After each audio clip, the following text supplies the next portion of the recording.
புரியறது தான் நோக்கம். குரான் வந்து சஹாபாக்கள் வந்து அந்த அரபின் லாங்குவேஜ் இருந்துச்சு, அதனால அவங்க வந்து கிராத்திலேயே புரிஞ்சுக்குவாங்க. இப்போ நமக்கு கிராத்தில் புரிஞ்சுக்கிற கெப்பாசிட்டி இல்லைங்கும்போது தனியாக உட்கார வச்சு கிளாஸ் தான் நடத்தி ஆகணும். நோக்கமே குரான் தான். நோம்பே குரானுக்காகத்தான், ரமலானே குரானுக்காகத்தான், எல்லாமே குரான் நோக்கி தான்.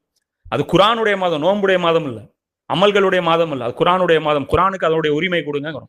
அதைத்தான் நம்ம சொல்றோம். அதை கொடுக்காமலே, குரானை சிந்திக்காமலே நீங்க அந்த நேரத்தை நீங்க கடந்துட்டீங்கன்னா அந்த டைம்ல நமக்கு என்ன இருக்கும்னா அல்லாவோட அந்த நம்ம ரூஹுடைய அந்த பியூரிட்டி வந்து ஜாஸ்தியா இருக்கும். ஏன்னா நம்ம உணவு வந்து ஒதுக்குறோம், மற்ற விஷயங்கள்லாம் ஒதுக்கும் போது அந்த இடத்துல மைண்டு ரொம்ப கிளியரா இருக்கும். நமக்கு வந்து குரானோட கனெக்ஷன் வந்து ரொம்ப இது வரும், அல்லாவோட ஒரு தொடர்பு வந்து டக்குன்னு ஏற்படும்.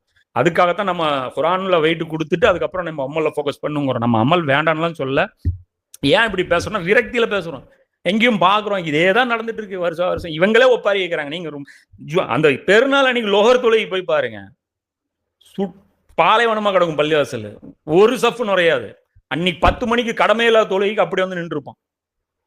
அதுல அவ்வளவு பிரச்சனை. நெஞ்சில கட்டணுமா உயர்த்தணுமா கூடாதா, 6ஆ 3ஆ 7ஆ 5ஆ இவ்வளவு பிரச்சனை நடக்கும். மத்தியானம் லோகர் கடமை எல்லாரும் மினிமம் எல்லாரும் விட்டுறாங்க. எல்லாம் பாத்தீங்கன்னா ஒண்ணு சினிமா தியேட்டர்ல போய் நின்றுட்டு இருக்கும். அன்னைக்கு வந்து அன்னைக்கு இப்பெல்லாம் படம் பாலிவுட்ல ரிலீஸ் ஆகுது. ஈதை முன்னிட்டு எல்லாம் ரிலீஸ் ஆகுது. ஈது ஸ்பெஷல்லாம் இப்போ சல்மான் கான்லாம் ரெகுலர் ஈதுக்குன்னு அவனை இறக்கி விடுறாங்க. சரி, அதனால நம்ம அந்த அமல்களை வந்து நம்ம குறைச்சி பேசுறதில்ல, இன்னும் குரானின் பக்கம் ஃபோக்கஸ் பண்ணுங்க அப்படின்னு தான் நம்ம சொல்றோம்.